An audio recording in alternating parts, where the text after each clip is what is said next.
And Tony's a clairvoyant, he's a medium and a channel, and he has this particular ability to connect on an interdimensional level.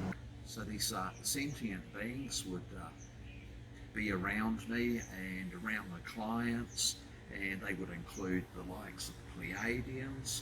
Some were dressed and said that they were Syrians, but I've been working mostly with the Arcturians, who claim to be the emotional healers of mankind's awakening or ascension. There was, sorry? Yeah, so tell us a little bit about what your impression is of how they are interfacing with us now at this time. I think you've talked about there being a real change that's happened since about 2012. Yeah, exactly. Yeah. I like, perhaps some people were quite careful of buying into this end of the Mayan calendar type thing, but with my clairvoyance and now a screen test, I was able to warrant that things were changing, and there were certain different things going on in people's chakra systems and auras that I'd at least not been privy to before. I found it, one of the things I found in 2002, really, when I started making what I do a daily practice as opposed to an interest in the weekends, was that I started seeing like shadows within people's auric fields. I never wanted to have these sort of experiences. They seemed a little bit like not good, but then I would have interdimensional beings like spirit guides, and sometimes Arcturians come in and quantify that what is going on, as though there is, I believe now, a deliberate attempt to slow down mankind's ascension. And I believe the turning point of, as though a portal, a corridor has opened of humanity's necessary awakening, because our old paradigms were, as we all are starting to acknowledge now, totally unsustainable. The way we were mistreating the planet as though there's no tomorrow, the way that, native indigenous cultures, languages and people, of course, worldwide have been denigrated and more or less put on the back burner and, forever.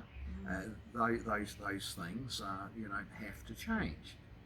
Some explanation to that was, as a medium and clairvoyant, seeing that there were an escalation of these blobs, for want of a word, which other cultures worldwide have proper words for, going back 50,000 years. The commonly used term for attachments to our field is doppies throughout Australia.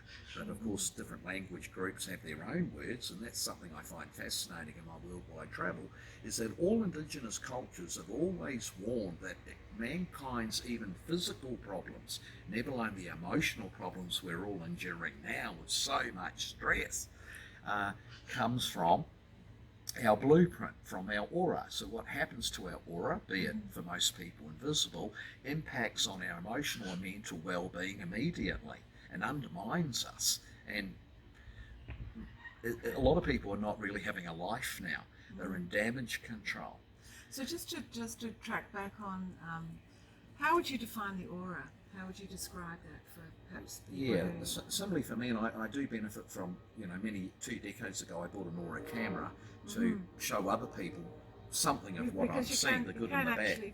There are cameras that can photograph and Absolutely. show up what the aura looks like. Yeah, so the aura basically, and the planet has an electromagnetic field or an aura around itself, and scientists seem to easily accept that.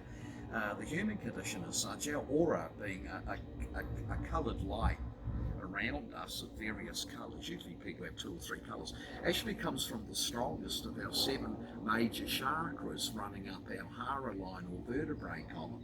And we all have some large and some small chakras. It's partly why we reincarnate. In order to be a balanced soul, we must have all these chakras, and as an ex-tradesman, I jokingly refer to them as paint tins.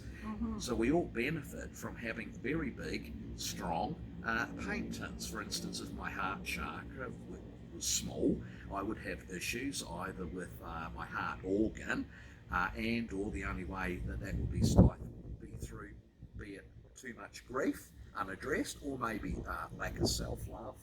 So no one's ascending or going forward if any of the chakras, I believe, are impoverished and therefore limiting us in the way that we think.